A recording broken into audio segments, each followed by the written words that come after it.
the All India Management Association in collaboration with Thrissur Management Association. May I request all present to kindly switch off their mobile phones or put them on silent mode. I also request the ushers to please ensure that all are seated. Thank you. We begin with the ceremonial lighting of the lamp. May I invite on stage Dr. K. Radhakrishnan, former Chairman, Indian Space Research Organization, ISRO, Ambassador Dr. Deepak Vohra, Special Advisor, Prime Minister of Lesotho and Guinea-Bissau, and Ladakh Autonomous Hill Development Council, Kargil and Leh.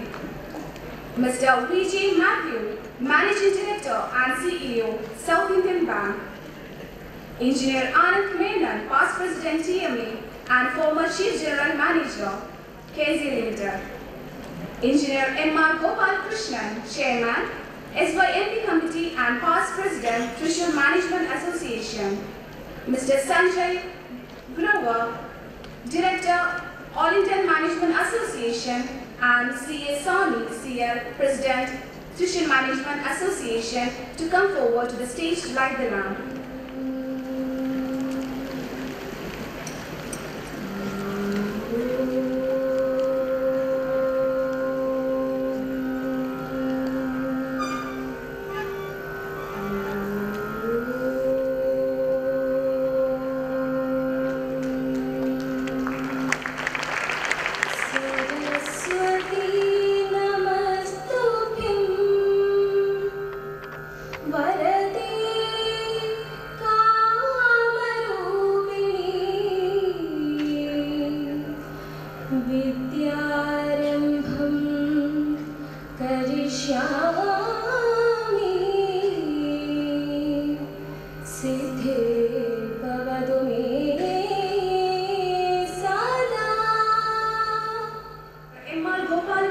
Chairman, SYMP Committee and past President Thrissur Management Association to give our introduction about the SYMP.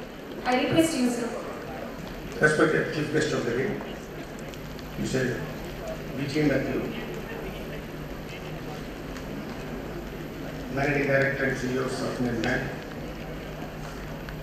And we have here our distinguished speakers, Dr. Radhakrishnan, Ambassador Vohra,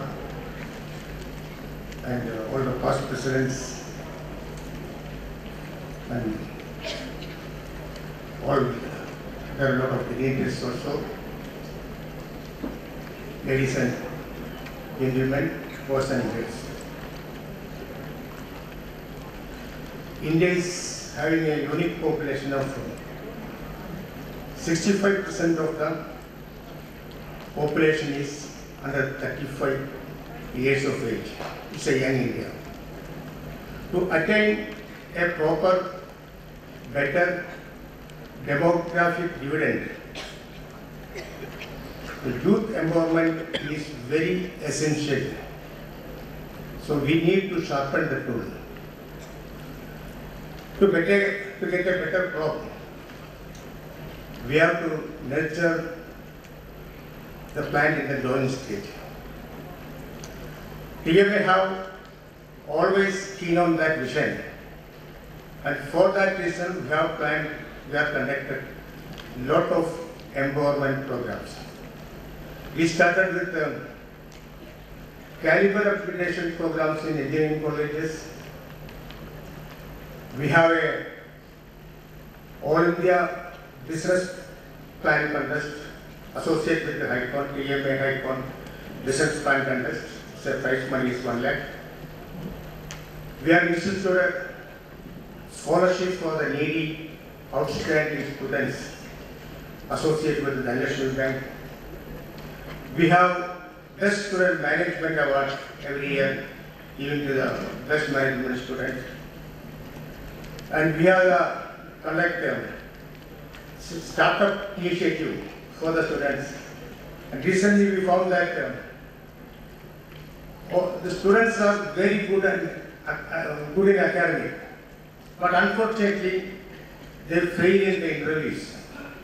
Keeping that in mind, we started employability and skill development program. It's an ongoing series of programs. This type of programs we are conducting since the last few years. You know, TMA is affiliated to the All India Management Association. All India Management Association is the apex body and is the last management voice in the country. And they have designed a lot of empowerment programs like Shaping Your Minds, Students Olympiad, like that. So we have a very good association with the All India Management Association. In 2016, we got the first chance to host the Shaping Your Mind program.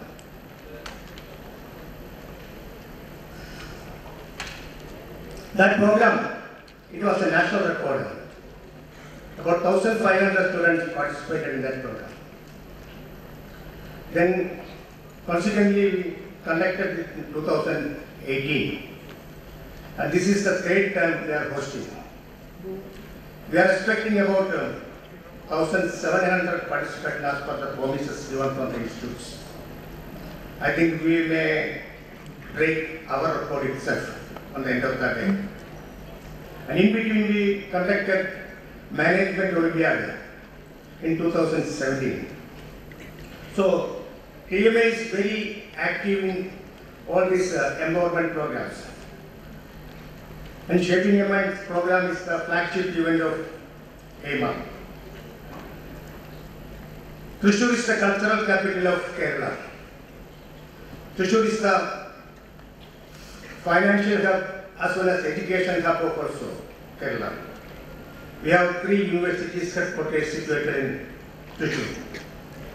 And we have about, it's a hometown for about 5 financial institutions including South Indian Bank, Catholic State Bank, Dhanlakshmi Bank, Reserve, and Manappuram Finance, etc.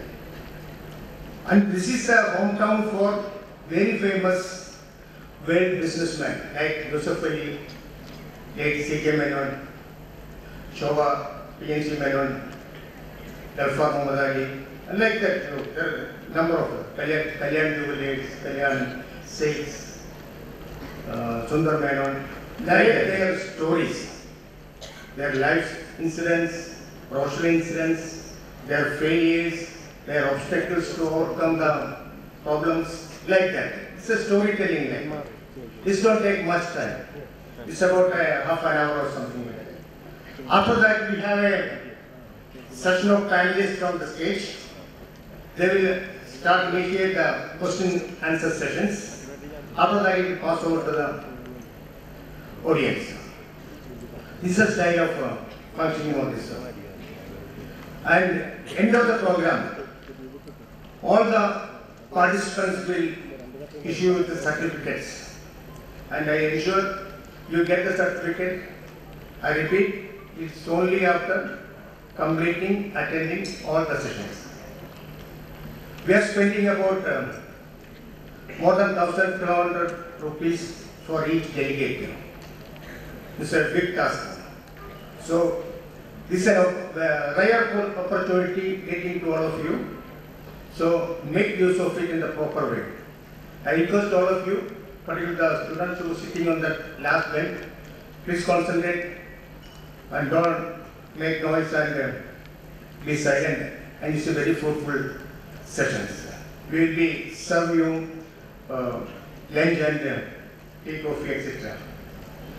Before I conclude, I have to mention, TMA have a very good younger team now in the hand.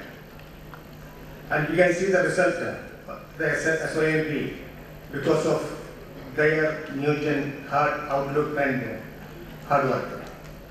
So we have very good future for TMA. There's no doubt about it.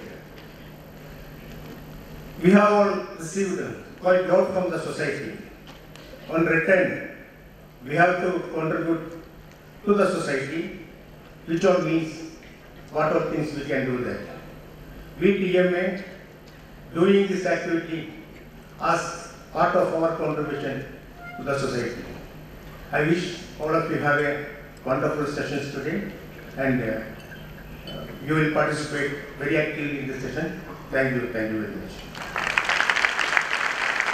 Thank you, sir. Now, I would like to invite CA Soni CL, President of Thrissur Management Association, to deliver the welcome address and introduce the chief guest. We welcome you, sir. Good morning and very warm welcome to all of you.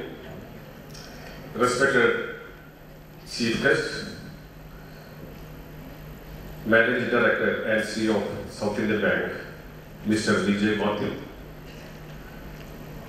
Chairman SYMP, Engineer MR Governor, Mr. Sanjay Grover, Director LMA Relationship, very close friend of Thrissur, Dr. Radhakrishnan, former Chairman ISRO, our beloved Ambassador Deepak Moraji, Kumar Velu, Lieutenant General R.R. Nimorkar, past presidents of TMA, Managing Committee members, members of TMA, students, invited guests, ladies and gentlemen. I am extremely delighted to welcome all of you this prestigious Shaping Young Minds program organized by Thrissur Management Association in jointly with All India Management Association. We have meticulously planned this program because, as mentioned by our chairman, Engineer Mark Overlection, we have to mold, we have to frame, we have to shape our young lives. Tomorrow you are going to be the postulates of our 5 trillion economy. That is the idea behind this program. This is the third time we are organizing this program. This time we are very fortunate to have the presence of Managing Director and CEO of South Indian Bank, none other than very dynamic MT, Mr. DJ Matthew is with us. The South Indian Bank is always doing its responsibility to the society at post level. Bank is performing not only in the business result, but also in the social aspects also. You can see in Thrissur, the South Indian Bank is constructing a good bus stand at Vadake stand, bus shelter, which is going to be inaugurated very soon. And always, every program of a TMA, the South Indian Bank is joining hands with us. Always supporting us, always motivating us in organizing the events, especially for the youth empowerment. The bank is behind this organizing, one of the main supporters for this organized event. The Mr. DJ Babu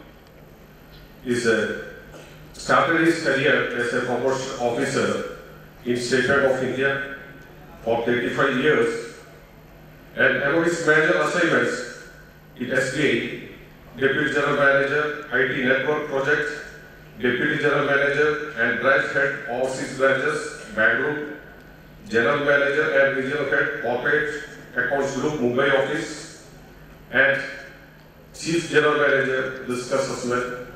He is also assigned as a Chief General Manager, Corporate Accounts. He was responsible for fund-based business for about 2 lakh crore rupees. Besides, he was also deputed to SBI, to its Paris Finance Department Office for 4 years term as Head System Department when he was decided as a Deputy CEO of the Paris office.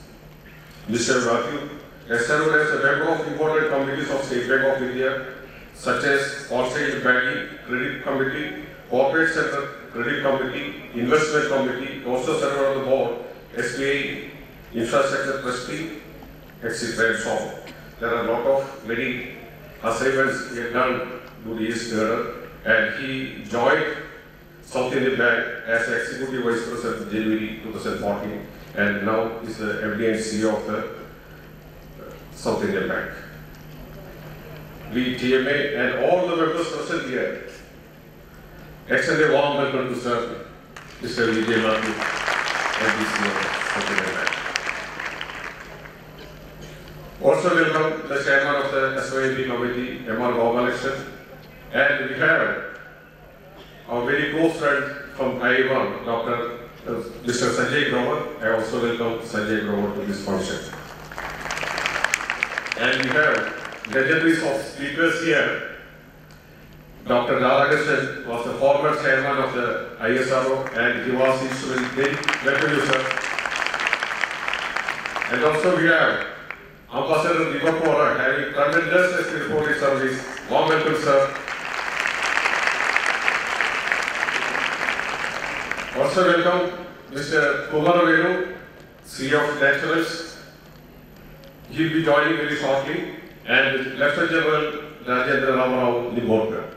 He is very eminent defense personnel who form part of many strategic visions of our country. Now I welcome all the past members of TMA, members of TMA, and all my students who was eager to hear from the eminent faculties. Once again, I welcome all of you to this function and wish you a very fruitful session. Thank you very much. Have a nice day. Thank you, sir. Now I request Mr. Vijay Matthew to take the session. Welcome, sir. Thank you, Mr. Soni, and Dr. Radhakrishnan, Ambassador Divakora, Mr. Gopalakrishnan, Mr. Anand Menon, Mr. Grover, all distinguished invitees present here, and all young participants of this particular program. It's indeed a real privilege for me to be here and to talk to you. In fact, it reminds me a little bit about a town hall that we had in South Mumbai a few days back. The same crowd, very young and very, very vibrant. We have actually an average age of 33 years, very different from my age obviously, and then we have a gender diversity of 45%. So something similar I find here in that particular group. I mean, people thought we had gone there to really motivate that crowd, and the truth was something else. We wanted to gain confidence and energy from the vibrant youth that is really running this bank. So something similar I'm getting when I come to this particular forum too, to see so many very young minds here, eager to learn, eager to move ahead in life, to really achieve something, actualize your realize your dreams and potential.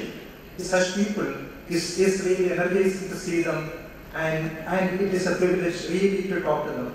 I really compliment AIMA and Thrissur Management Association for really conducting this program. This is the third one that is being conducted in Thrissur, if I remember correctly. And obviously such successful programs are really contributing to the social fabric and to the aspirations of the people of Thrissur. Really, it's extremely commendable. And for us, it is indeed a privilege again to participate in this program by way of a sponsorship for the SYMP. So we are extremely glad about that. In terms of really looking at what to talk in this particular forum, I really do not know. We already have the icons right here, and obviously they have a lot to talk about, and I think we should rather listen to them a lot more than I would take more time from you. But at the same time, having been given a slot, I must definitely say something. And at this particular point of time, what I can think of is only about what you are likely to do very soon.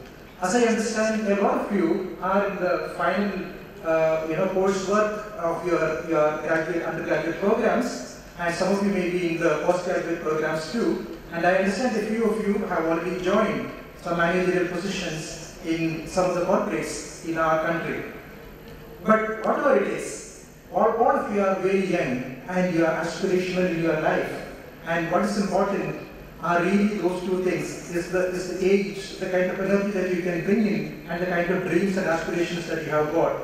So what that is really important, and you are entering the actual world, really leaving behind your case studies and coursework and project work, etc. at a very interesting time.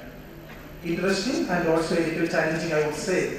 Interesting because, at least if you look around, you will find 2-3 very, very interesting things about our position in the world or our position in the universe today.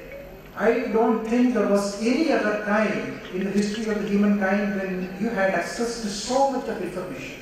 Such exploding information all around us, it never happened ever in the history of the humankind.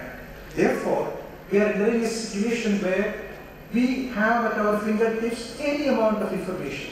Knowledge, if that is power, and knowledge, if that is your weapon and also your shield, that can be gained so very easily if you have that kind of dedication and interest. Of course, it is important that we don't get confused by the information overload. We need to learn to navigate that space of exploding information and understand how to really garner what is valuable to us. I'm sure all of you will learn to do that very well. Secondly, we are living in an extremely connected world. This kind of enormous computing power, this kind of unimaginable bandwidth, communication bandwidth, this never really happened again in the history of the mankind. It is only growing, of course. But at this point, at any point, it is a record. So this kind of combination of enormous computing power and tremendous bandwidth that has given us such an access to internet and all other events around the world as if it is almost on real time. And almost everything is almost real. This kind of scenario never ever happened earlier, and therefore it is only improving even today. So that gives you an opportunity to remain extremely connected. You need to only look at the social media followers of celebrities and politicians just to know what kind of connectedness has been created and how the world has really shrunk into a simple global village. So I'm sure this is another real opportunity. And at the same time, it is also a challenge because we should not get swayed by the superficial aspects of the connectedness. And I hope you understand what I mean by all that. And therefore, you will stay away from what is not desirable and really use what is really needed for your growth and aspirational improvement. When it comes to another aspect of it, I would rather touch upon a third aspect, which is extremely understood everywhere. It's about the disruption. Everyone uses that word today, and disruption is all around. I'm really not talking about the tech giants, and I'm not talking about Alibaba, I'm not talking about Facebook, I'm not talking about even Amazon at this particular point of time. They are really great, fantastic disruptors everywhere that has been acknowledged, understood, and discussed and deliberated quite a lot. I'm talking about even an ordinary scenario, like you look at a small, rather traditional bank like South Indian Bank. When you look at it, you are not a very large bank or anything. Yet the kind of change that has happened over the last few years, if you look at the kind of technology-driven growth that can be achieved by a bank, the kind of power of analytics that the bank is able to use today, and therefore able to see each customer as an individual and reach out and give him a package that is really valuable to him. That is something amazing today. And the entire processing, if you look at the branch network of the bank, in almost the 923 branches and destination rounders of the bank, doesn't include any account opening or any of those things. Those things are all done in Cochin. We have the processing centers there, but 1,000 people today, out of 8,000 people in the bank, are working in the processing centers, which are located in Cochin. Every single process that is important is being done from here. And therefore, none of the accounts are being opened in the branches. And similarly, none of the servicing is really done other than the marketing and interacting with the customers. Everything else is done. All the data processing is done in a centralized environment in an extremely efficient manner. All non-processing, everything is being done there only. And similarly, if you look at it, a lot of repetitive processes. We have migrated to robotic process automation today, and every day that list is increasing. And similarly, we have an AI-driven chatbot, so which is learning every day. It is learning as it goes along, it learns even more, and it does even better. So what I'm trying to tell you is, even in very traditional areas, the disruption you can see significantly, and therefore, how do we enter this space where we have got enormous amount of knowledge availability, enormous amount of connectivity, and there is also a potential of great disruption. How do we deal with this? I really don't have an answer for that. I can only tell you again and again that knowledge is your weapon, knowledge is your shield. And therefore, I can only talk about Peter Drucker. And in 1929, when the New York Stock Exchange crashed, actually Peter Drucker, the legendary management guru, was working for a brokerage. So obviously, the brokerage closed down, immediately went bankrupt, and he was jobless. And at his age of 20, on his 20th birthday rather, he joined a Frankfurt newspaper, maybe the largest newspaper in Germany at that particular point of time, and he joined that as a correspondent for international affairs and economic affairs.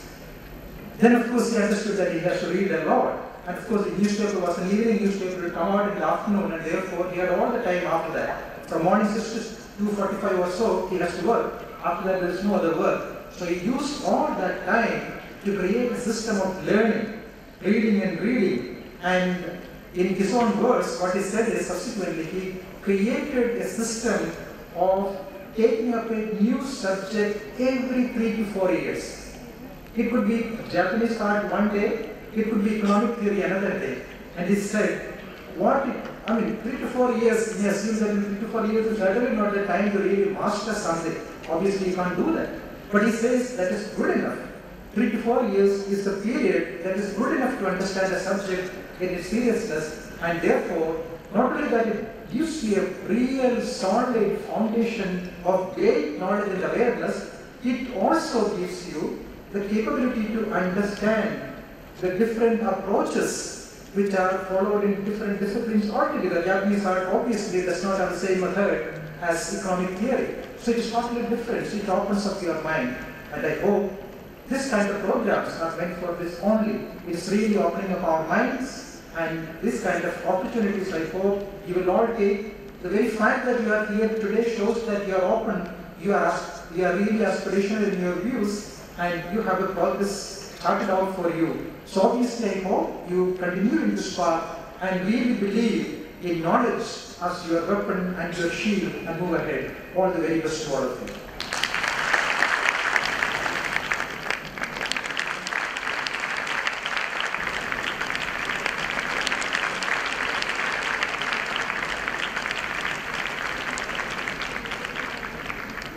Thrissur Management Association, we once again welcome all to the 74th Shaping Young Minds program. This unique and innovative program was started by AIMA over 14 years ago. During this period, it has been conducted across the country in different cities, and each time it has received an overwhelming response and has been a very stimulating experience for participants. This program is being conducted in Thrissur for the 3rd time. This is due to the enthusiasm shown by the team of Thrissur Management Association. Our icons who shall address today include Dr. Radhakrishnan, former chairman, Indian Space Research Organization, Mr. C.K. Kumaravel, CEO and co-founder, National Saloon Sanspar, Lieutenant General R.R. Nimbokar, PVSM, UISM, AVSM, SM and VSM, former officer of Indian Army, Master General Ordnance, Ambassador Dr. Deepak Vohra, Special Advisor, Prime Ministers of Lesotho and Guinea-Bissau and Ladakh Autonomous Hill Development Council, Kargil and Leh.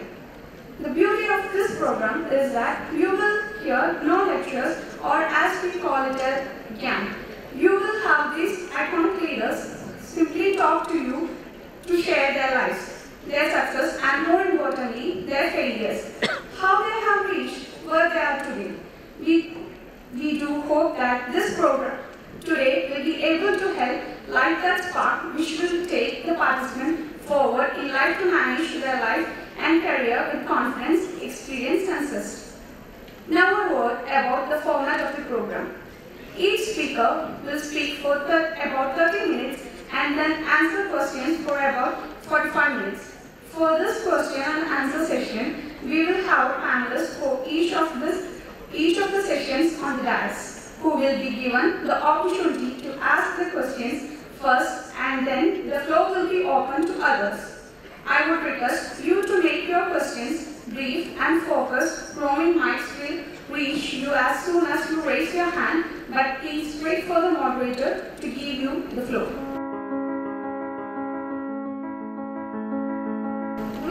welcome to the beginning of the first session with Dr. K. Radhakrishnan, former chairman, Indian Space Research Organization, as a speaker, and engineer Anil Menon, past president, Thrissur Management Association, and former chief general manager, KSC, as a session chairman.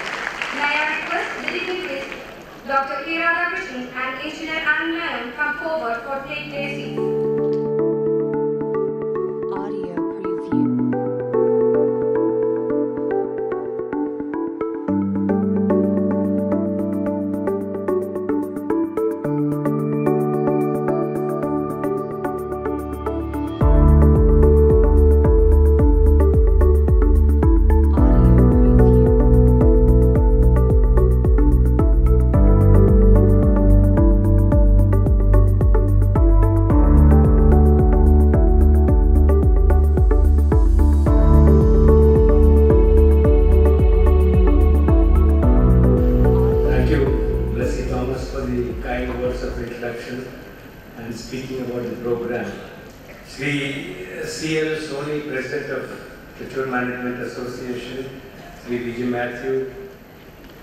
MD and CEO, South Indian Bank, Dr. Radhakrishnan, other dignitaries, panelists, and my dear young friends.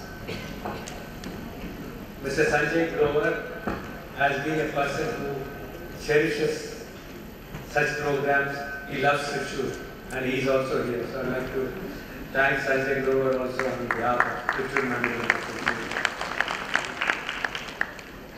The vibrant youth which are occupying the entire hall gives a boost, as Sri V.G. Matthew said, that we are getting energized by the youth who are in the hall. The vibrancy is really felt by all of us.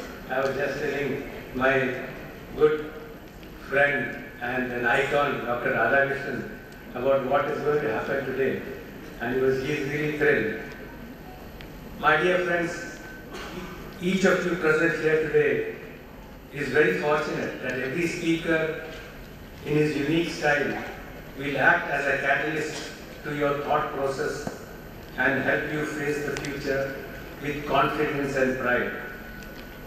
Scientific research reveals that probably you underestimate your own capability. You are gifted with virtually unlimited potential for learning and creativity. Most of us grow up with a concept of intelligence based on traditional IQ tests to measure objectivity, comprehension, reasoning, judgment. This method has two flaws. The first is that intelligence is not fixed at birth. It is wrong to say that an intelligent man's son or daughter is going to be intelligent, because genes account only 48% of your IQ. 52% of it comes from parental care, environment, and education. The second is that verbal and mathematical reasoning skills measured by IQ tests are essentially a condition of intelligence. It has been proved wrong by contemporary psychologist Howard Gardner, who introduced the concept of multiple intelligences. Each of us possess 7 measurable intelligences. One is logical. For example, Stephen Hawking or Isaac Newton, their intelligence. Verbal. Each of us has this.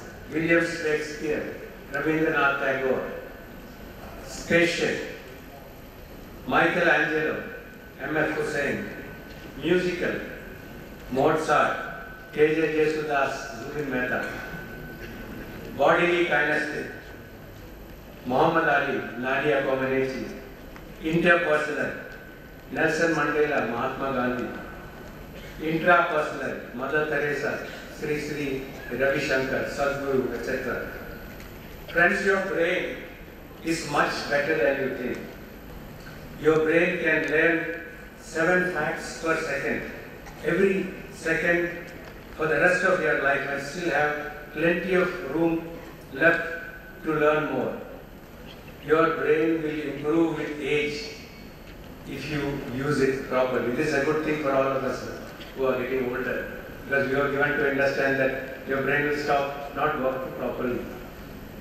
This morning, I am extremely happy to introduce a speaker, a technocrat par excellence, a dynamic and result-oriented manager with a very fine personal and intrapersonal qualities, an astute institution builder with a strategic vision, an able and intelligent administrator with a positive attitude, an inspiring leader with a rare skill of nurturing leadership in the younger generation. He is none other than Dr. K. Radhakrishnan. Friends, Dr. Radhakrishnan was born 25 kilometers from here on August 29, 1949 at Indianapolis. He graduated in electrical engineering from our own Thrissur Engineering College and completed his postgraduate diploma in management from Indian Institute of Management, Bangalore. Later he took his doctoral thesis on some strategies for Indian Earth Observation Systems from the Indian Institute of Technology, Kharagpur. He is a fellow of the Indian National Academy of Science, fellow of the Indian National Academy of Engineering, honorary life fellow of the Institution of Engineers, honorary fellow of the Institution of Electrical and Telecommunication Engineers, a member of the International Academy of Astronautics. Starting his career as an avionics engineer in Vikram Sarabhai Space Center, he has held several decisive positions in ISRO in the domain of space launch systems, space applications, space program management. He has commendably held the post of Director Vikram Sarabhai Space Center and led the center to launch vehicle technology in ISRO and Director National Remote Sensing Agency. In his brief stint 2000 to 2005 in the Ministry of Earth Sciences, he also has been the founder, Director of the Indian National Center for Ocean Informatics Services. He is the first project director of the Indian National Tsunami Warning System. He has also held several important positions at the international level, including Vice Chairman of the Intergovernmental Oceanographic Commission, Founder Chairman of the Indian Global Ocean Observing Systems, and Chairman of the Working Group of Committee on Peaceful Uses of Outer Space. From 2009 to 2014, Indian space program have carried out signatures of strong leadership of Dr. K. Radhakrishnan with focused thrust towards space applications for societal services and national imperatives, creation, management and sustenance capability and capacity for space systems, undertaking new path-breaking missions and development of several critical technologies. Most importantly, he has nurtured a 16,000 strong ISRO team. Friends, Dr. Radhakrishnan, with all these credentials to his credit, is a multifaceted personality. He has pursued his passion for vocal Carnatic music and Kathakali with great poise and dignity.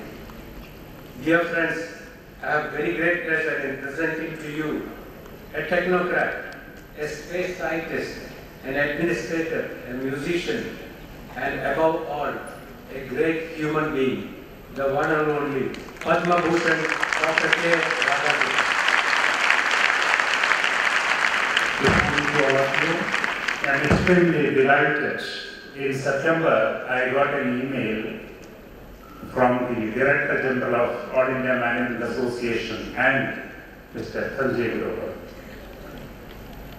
They explained to me about this program and said it is going to be in Thrissur, which is the cultural capital of Kerala, how to reach Thrissur from Cochin, etc., etc.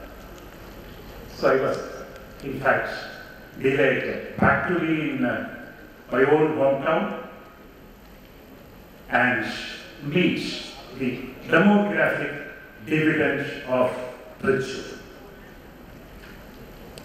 Let me also compliment AIMA and the Thrissur Management Association for this program, Shaping of the Minds. Our former president, Sri Pranab Mukherjee, was told, if you don't take care of the demographic dividend, there are going to be disastrous liabilities. And we are in a country which is looking to be a 10 trillion economy from a few years from now, targeting for a 5 trillion economy, trying to be a nation with probably the third largest GDP in the world, and that responsibility is in the hands of this demographic dividend. And in that context, shaping of the minds of those people is a great mission, and that's what AIMA has taken up. Let me also say I'm delighted for another reason. When we were having the wonderful speeches of Gopalakrishnan, then Sony and Vijay, another important milestone was taking place in Sriharikota. India, with its PSID, launched successfully a Cartosat-3 satellite. It's a major milestone, and the first time in this country,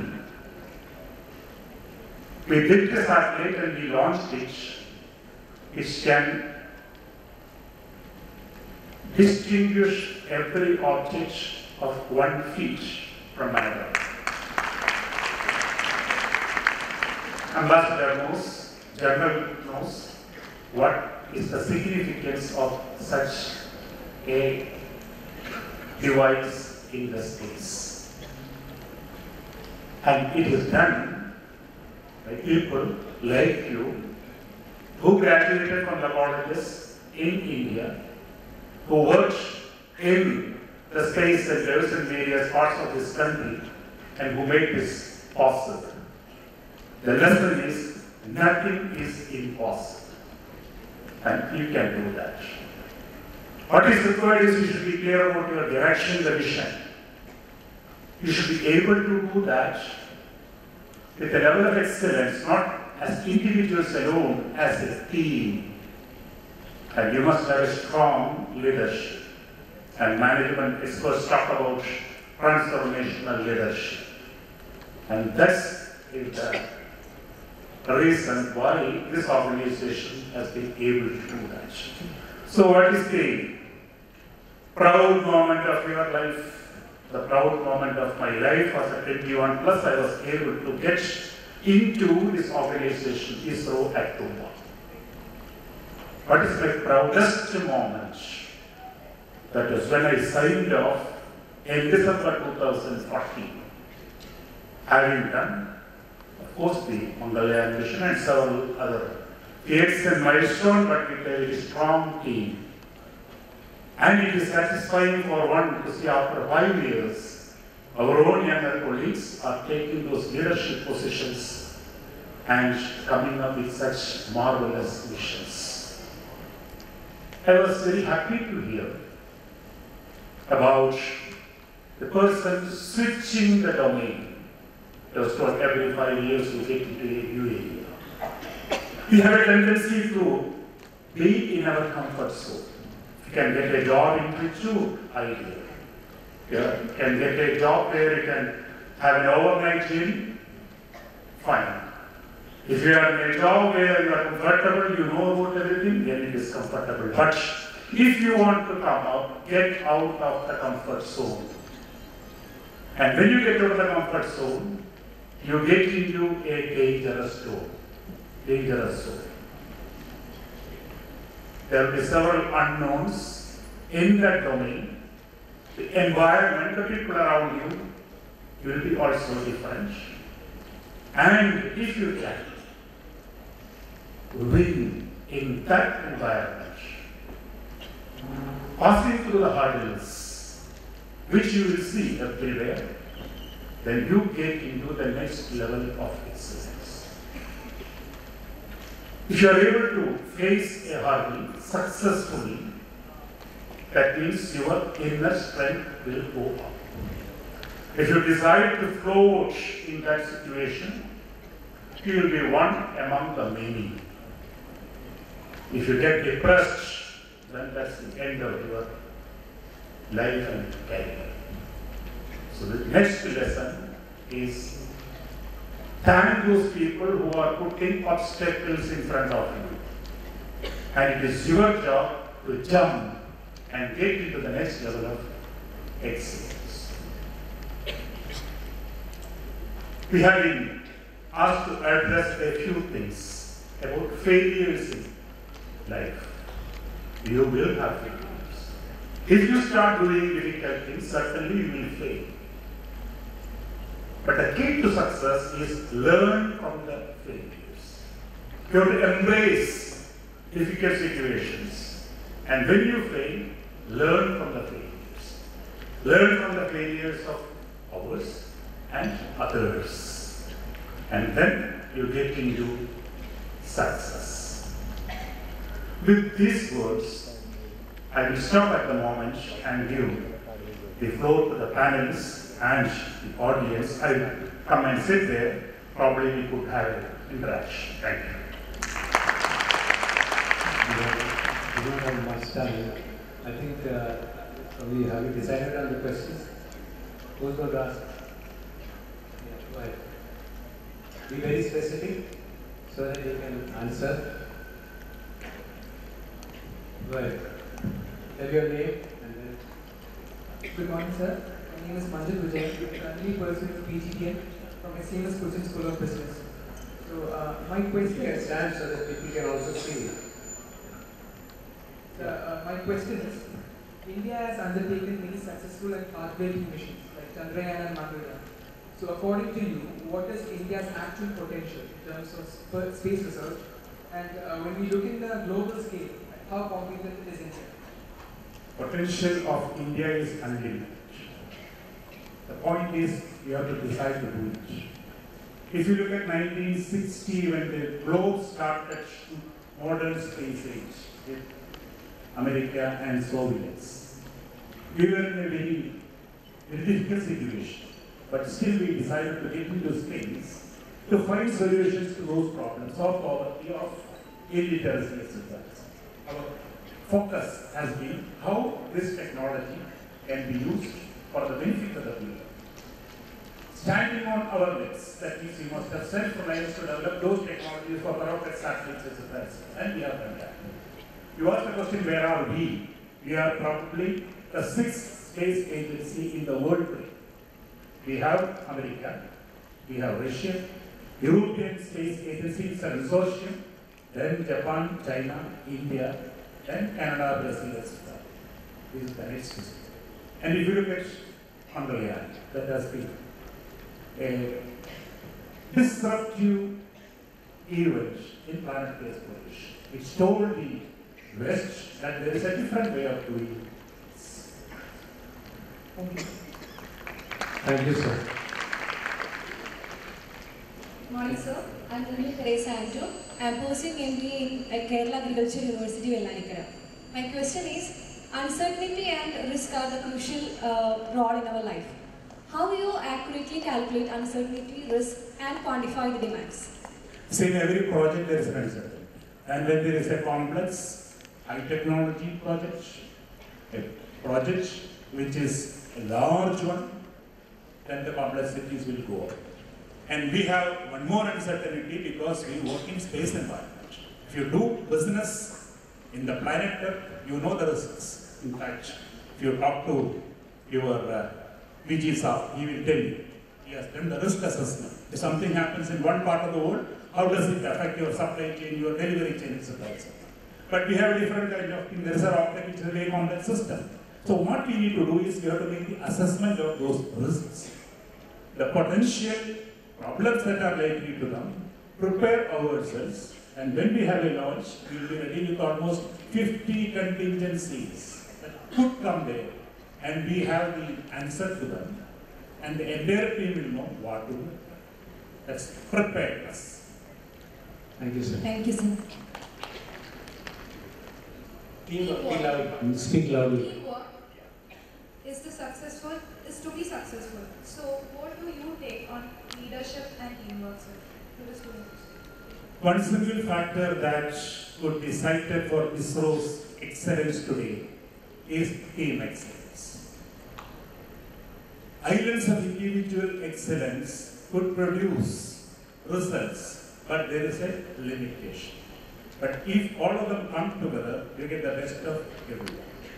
The question is how the leadership will nurture this. It's a major task. It starts from the time you plan for a project.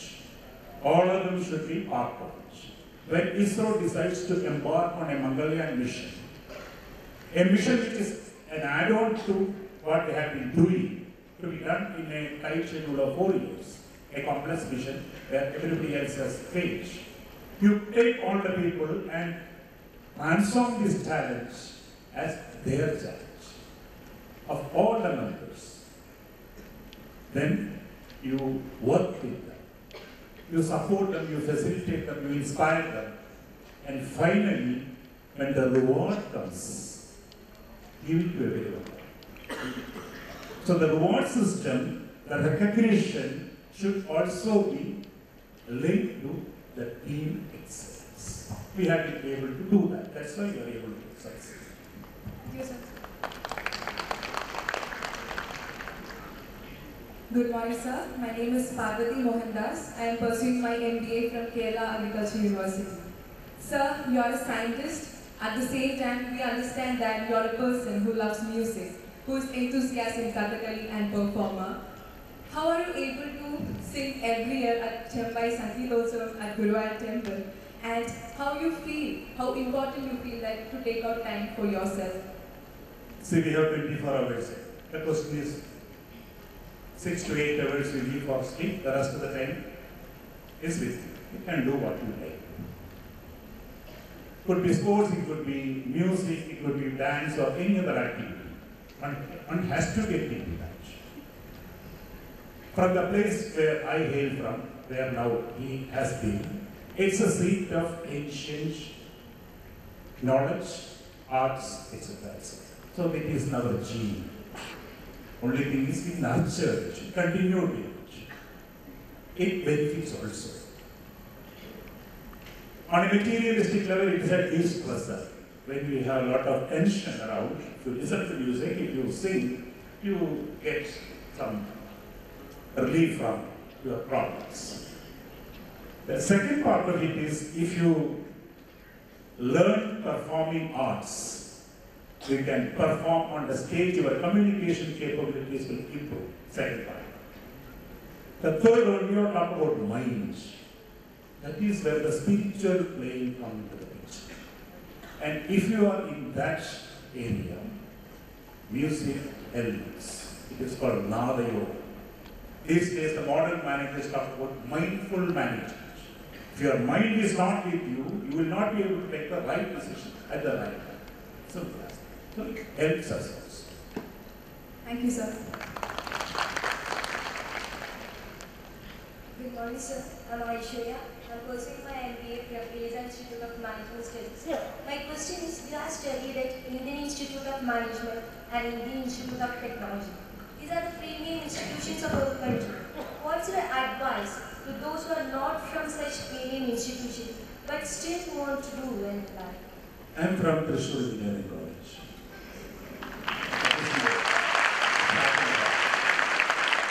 I studied in Christ College. My entire schooling, I did in Malayalam medium. The question is, if you want to achieve, it is not the branch name of the institute that counts, it's you who counts.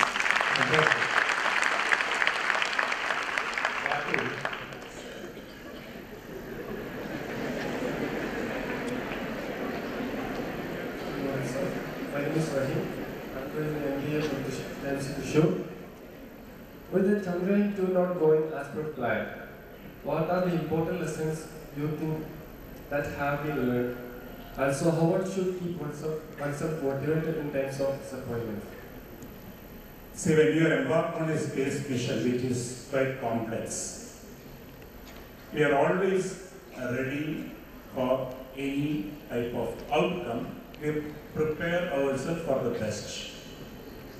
And we learn from the failures. If you do not do a new thing, a difficult thing, you will never fail. So if you have to achieve bigger things, you need to do your best and learn from failures. Failures are stepping stones for success. Now specifically coming to Chandrayaan-2, here is Chandrayaan-1 mission in the year 2008, where for the first time India put a satellite in an orbit around the moon, and till then we were only putting satellites around Earth. So we learned a lot of new things. But this time, we took up a major step forward, trying to land softly on the surface of moon. And let me just share with you what the difficulty is. If you have taken a flight which goes at about 700, 800 kilometers per hour, and there's a pilot and a co-pilot with all their technology, they come and land in an airport which is well laid out with all ground support facilities. Still, sometimes we feel the landing was hard. Now here you look at an object which is moving around the moon at 6,000 kilometers per hour. It has to navigate itself. Look at the place where it has to land and see even the boulders at that area using cameras mounted on it. And then try to come and stand on 4 legs. And if there is a small deviation, then it could stop. It has to be so precise. And what we have achieved is almost the final point where we reached, and the last one we could touch. But we have understood what could have gone wrong in that portion. So next attempt is to take care of that and also ensure that the previous steps that we have been successful will be also repeated. So learn from that and go for the next step. Thank you, sir. Morning, sir. I'm Amira from Elysian Institute of Management Studies. We are really proud of you, sir, as you are from Thrissur district. And my question is, how could the space technology can help the poor mass in India? In fact, that has been the prime focus of space technology as envisioned by Dr. Vikram Sarabhai and told to the world and told to the country. Here, if you look at a fisherman, and we have a coastline of almost 11,500. Fishermen go in the morning or evening, and they look at normally birds or bubbles, etc., to find out whether there will be a fish. They go around, spend their time, and waste the kerosene or diesel. The satellite technology is today able to tell them where exactly they could find a congregation of fish. So they go there in their boat, and individual vessel could save at least up to 10 lakhs per year using this information that is available free. It's available in their local language. If you look at the government, well before the harvest, maybe 1 month before the harvest, the technology will be able to tell the decision makers that the food production in India is going to be of this level. They can decide about import or export even, or movement within the country. So if you look at the east coast of India, every year you get into cyclone. Recently also we had. In the 70s, when there was a cyclone, there was a place called Divi where almost 10,000 people lost their life. And living off several billion. Now, if you look at the cyclones that are happening now, 48 hours in advance, the satellite systems are able to capture about the cyclone. They're able to tell how it moves, and then the India Meteorology Department will be able to tell you where exactly it will hit and what is going to be the height of water. And because of the knowledge about the terrain available, the collectors in those districts will know which are the area where they have to move the people from. So you save the money. This is another part of it. If you want to know about the quality of your land, that is the spatial information that is available. So when you spend money for district development, you know where to do what. That's another approach. If you want to look at the forest, you will be able to see every year where the changes are going to be. There are so many such things happening. Communication today, the kind of TV that you are seeing today, is all proves that. In future also, is going to happen. Thank you. Good morning, sir. My name is Jenda Jijo. I am pursuing my MBA from Sahitya Institute of Management Studies. I would like to ask you that you were joined as an engineer in Vikram Sarabhai Space Center. After that, you were the chairman of ISRO. So can you share the experience of that journey of your life? I have shared my experience in a book called My Odyssey.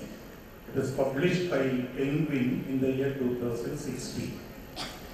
The idea was to chronicle my life experiences, especially the hurdles that you come across, the failures that you come across, how you face the failures, and then come up with some good research. So this is what happened. I was an engineer, went to do management, and I believe every engineer, every scientist, every educationist will go up in the hierarchy.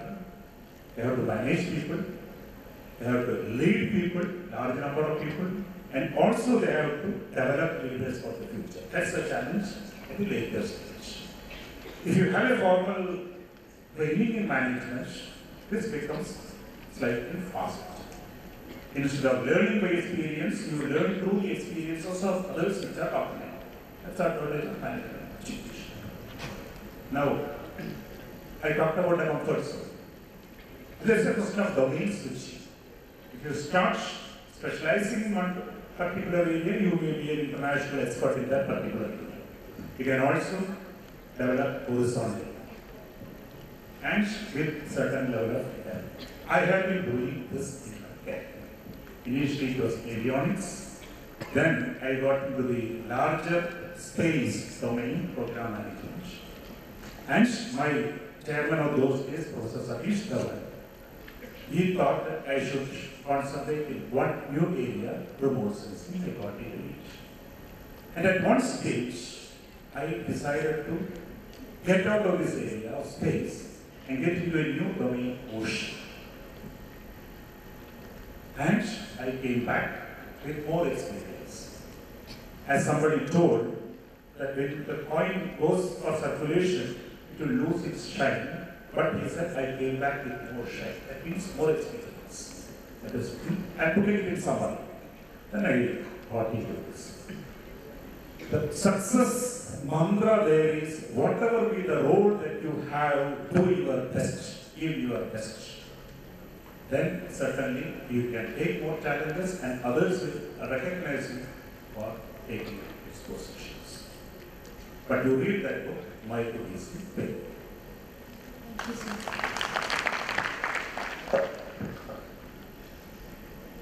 Good morning, sir. My name is Udayam. I am pursuing MBA from AIMS College, Thrissur. So my question is, when we ask the students about their career or what they want to do become in their life, very few students will say that I want to be a scientist or I want to do some research in my life. I think this is due to the problem of the Indian education system. So if you get a chance to do some innovative changes in the current Indian education system, what would it be? See, education is providing a basis on how to learn. Education is not for a job. It prepares you to learn more. And our learning starts when you graduate from an institution. And learning is a lifelong process. The other part of it is there's an attitude for the individual. Individual should love the work. So this is where the experience of the parents, experience of the teachers and their observations, and your own inner calling have to come to some level. It is a difficult process. So education has one role in that, to equip you to take into more. The second part of it is, if you have the basic skills on acquiring knowledge, you can acquire knowledge in several other areas. That is the essence of what Mr. Vijay told you. Somebody says, if you are on top of a areca tree, you don't come down and again go up at it. Have you seen the people, they will swing it and catch the next step. So if you have expertise in one domain, it is easy for you to earn expertise faster in another area. You can switch. You can also do 2 or 3 things together. So there is no hard and fast rule, number one. Number two, the world is changing. What you heard 30 years ago is not the world today. So you have to change with the world. And that is, again, a requirement of particular skill. So education institution has only to prepare you. That's all.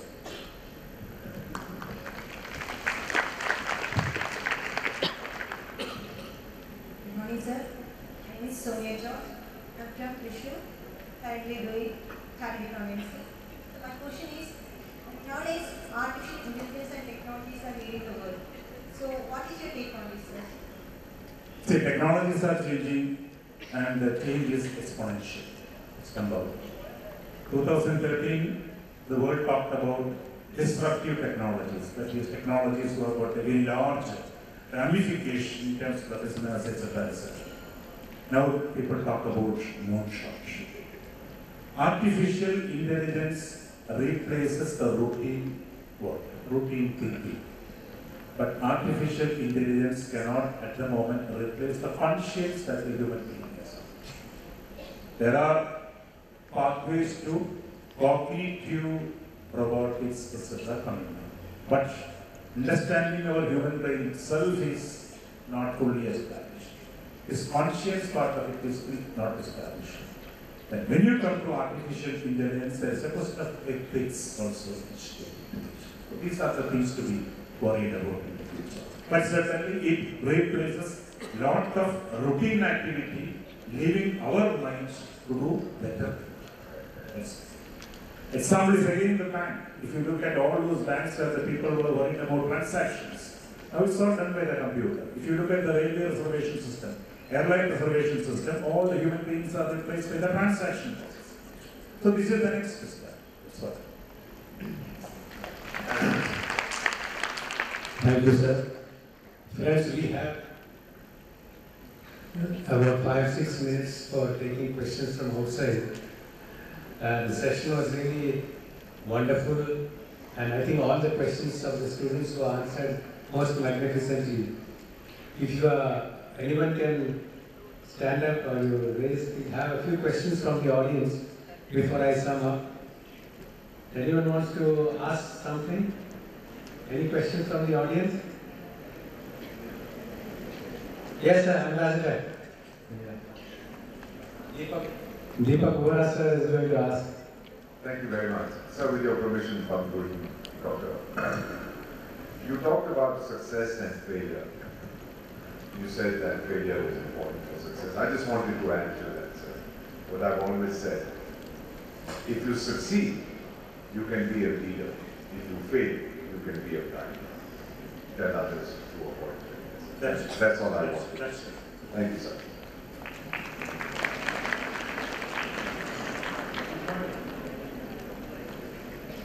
Good morning, sir. You should tell your name, please. My name is Ramesh. I am representing Junior College. Where are you?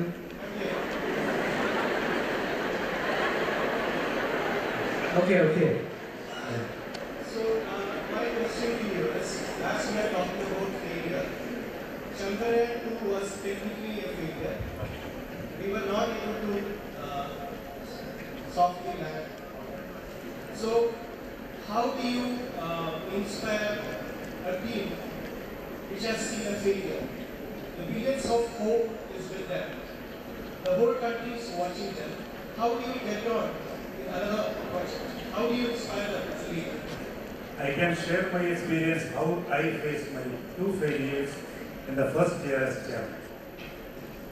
My first mission as chairman was to fly the cryogenic engine onto a GSLV. This cryogenic engine development had taken 20 years. And this GSLV had a few successes and a few failures. As far as GSLV was concerned, up to the end of the second stage, everything went on very well. The new thing was the Indian cryogenic engine in place of Russian engine. Worked for 800 milliseconds and it failed. I faced it as well. We, of course, went through a detailed process, transparent process, and found out the reasons for the failure. 6 to 7 months from then, we had another GSLV with a Russian cryogenic engine. And that Russian cryogenic engine gave trouble, a cable got cut, and there was no control. So within the first 45 seconds, the launcher had been destroyed. Public will not be able to get the details of that. They said it's a mid-air explosion. You can see those videos. But I had a job to do. That is, there is a team of 16,000 people. We were walking in the fire. And our job was to come out with flying colors without getting unscared with the criticism. So we forget, we don't get swayed with what others say, but we get on to the job, try to find out what fails, and not who made that mistake, what fails, and then correct it, ensure ourselves, and get into success. Now here too, if you look at the entire Chandrayaan-2 process, we had a new vehicle, the GSLV Mark II. And if you recall on that day, 15th of July, and President was there to watch the mission, there was a small problem. And just 1.5 hours before the launch, it was postponed. We did all those corrections and came back in 15 days. And that launch was successful. That's the first part. The second part of it is, I should say every launch is a new launch, because it's a new vehicle built with it. Then we had this new spacecraft, a complex one, with the lander rover, which went around, again, it went around Moon successfully. All done by our team. And then we had this lander separated, coming down to a lower orbit, closer to the Moon. That also was a success. Everyone knows this. Then, question is, we did not do soft landing properly. We have understood the reason, and then we are doing it. Now, what happens at that moment of time?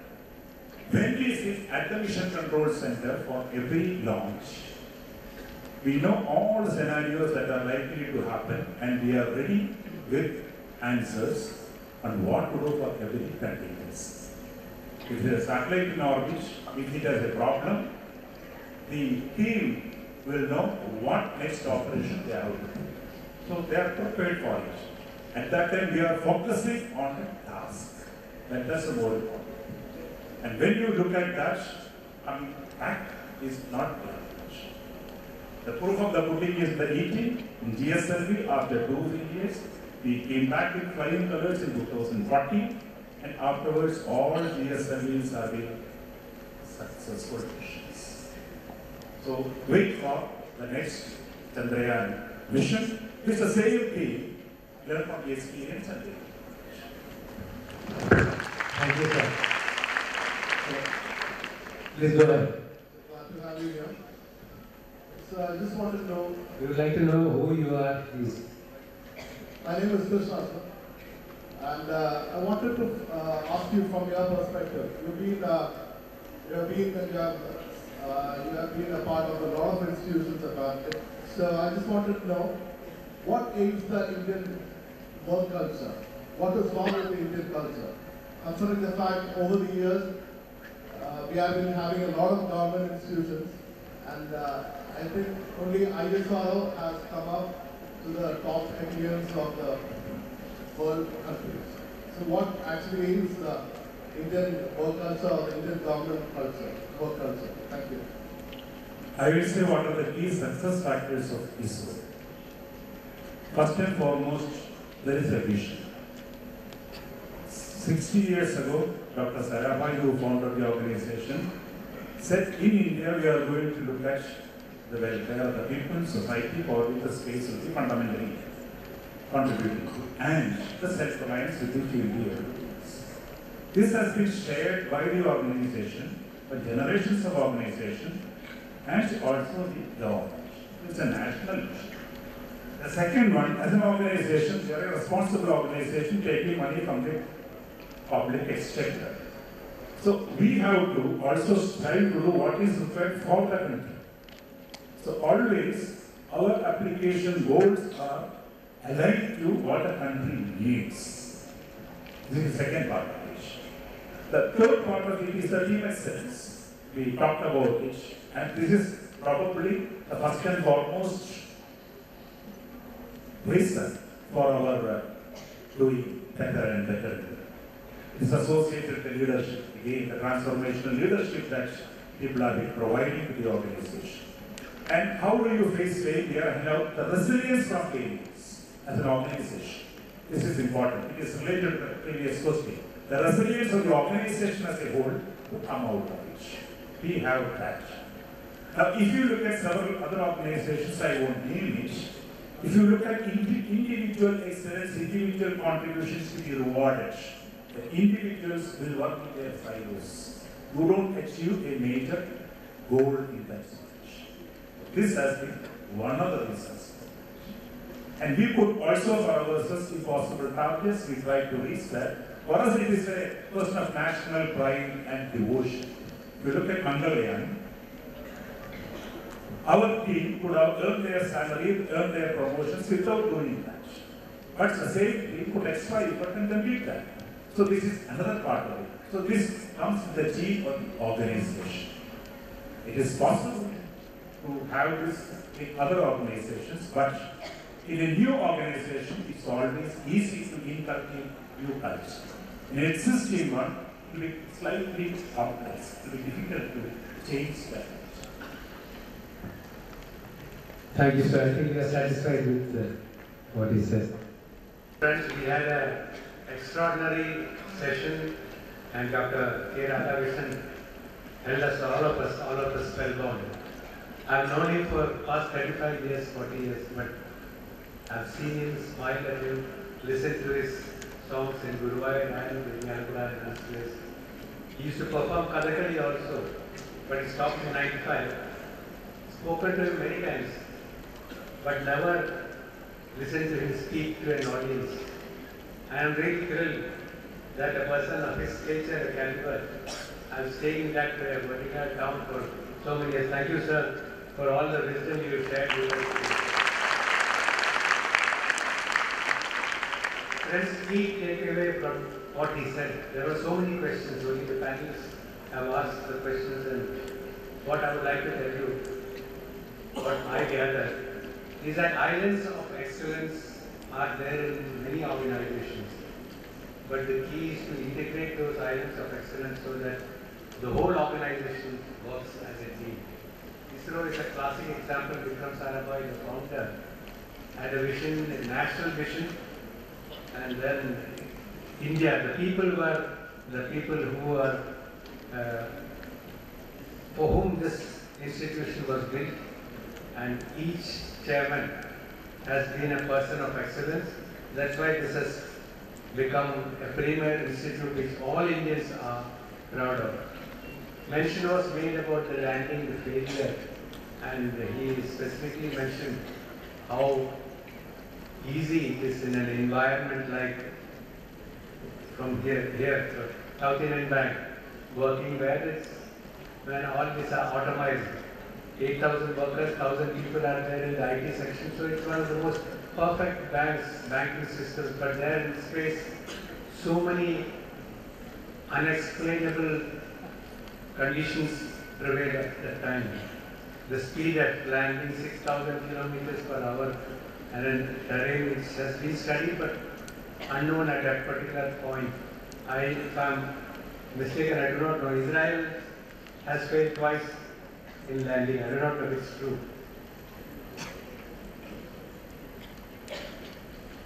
He said that nothing is impossible and teamwork is the key.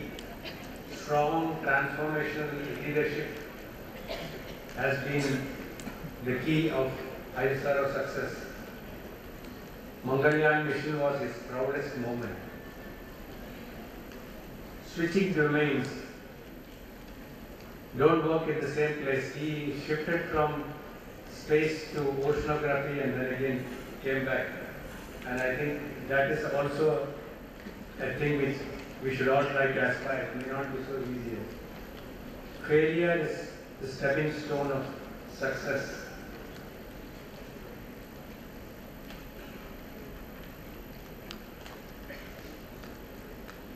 And a question was asked, how does he balance as a scientist and with music and Kathakali and art?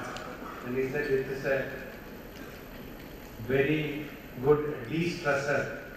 Stress is there in life, so once you are listening to music, and time is the key. You have 24 hours and you have to appropriate enough time for relaxation. And that's how he has continued his passion. He also gave an advice to people who are not from premier institutions like IIT or IIM. He said it is you who count, not the institution. It is your attitude which is the key to all your success. As students and graduates or those who have just started on career, you should realize that academic excellence and technical excellence contributes from the institution, contributes only to 7 to 10% of your success in life. It is what you gain from the environment, from the people, and from your own attitude that is the key to success. And he gave the question was asked, what specific help does the poor man get from ISRO space? He is spending so much money. So he gave specific mention about the fishermen who are given the direction to go where they should go and collect, regarding the harvest prediction, regarding cyclone prediction, the quality of land, fertilizer, where it has to be used. All these are available from there. His mantra of success to all your students is, in whatever you are, wherever you are working, do your best. Ensure that you will be sincere to the job which you are interested, sincere to the people, build relationships, don't live in an island, don't live in isolation, because you are a person from the society. So each one of us is responsible to give back something to the society. I think this is all what I have to say about this talk. I think all of you are blessed to be here today. Thank you, sir. Thank you for a patient hearing. Jai Hind.